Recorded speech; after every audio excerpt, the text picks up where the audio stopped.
Hey, it's PJ Agnes for Archangel Self-Defense, and what I want to talk to you about in this video is human trafficking.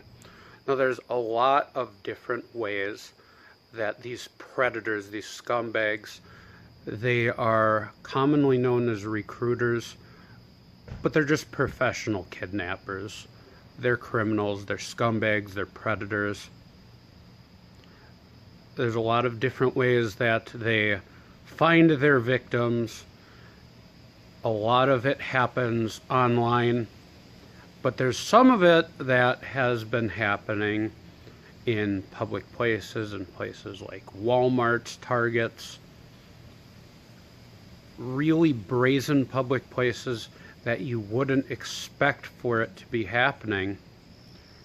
And I've heard more stories of this in the last year than I could imagine that I would ever be hearing. So here's how these people work. It's important for you to know how these people work so you can defeat them. You can not become a victim. You can save your child from becoming a victim.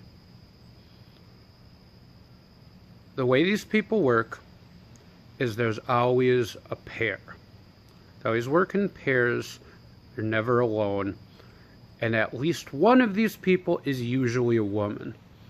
Women tend to raise less suspicion, and they tend to creep out other women much less than, say, two men who might be kind of shadowing them in the store. And what these people do is they use their positioning, they use their body to try to lure you, to try to lead you into an isolated spot. And if you're with, say, someone like a child, they are going to try to separate you. So they're going to try to put a shopping cart in between you to get you away from them. It is very important that you do not let that happen. And all of the victims that I have heard from have talked about that feeling of being watched. That feeling like there was someone that was watching them, that was following them around. It is extremely important not to ignore that instinct, not to ignore that intuition. You know, we all have that intuition, and we get in trouble because we ignore it so much of the time. But if you feel like people are trying to corral you by, not letting you through, or, we all have done it where someone's blocking an aisle, and so we just walk down the aisle the other way.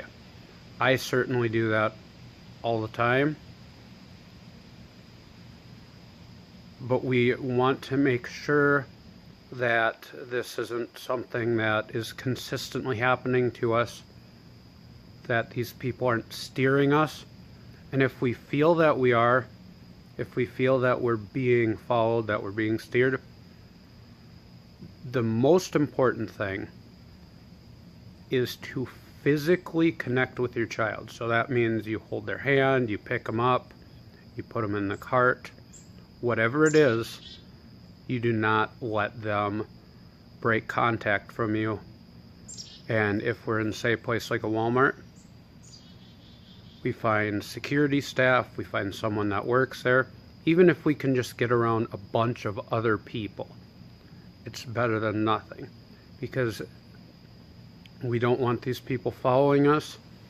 We don't want these people isolating us. We don't want these people controlling us. And we certainly do not want them to follow us and gain some information about us. If they've followed me for any length of time through a store, and I'd like to think that I pick up on that stuff really, really, really quickly. But if they do, and I'm with my child, and I don't let my child out of my sight very much, but they've probably learned her name. And I don't want them following me around and learning things like what kind of car I drive, what my license plate number is, any personal information that they can glean from me. So even I, as someone who knows how to take care of myself, is going to want to get around other people, not just try to ignore it, not just try to make a run for the car, because we don't want these people learning any more information about us, and we want to expose them and let them know that they've been exposed.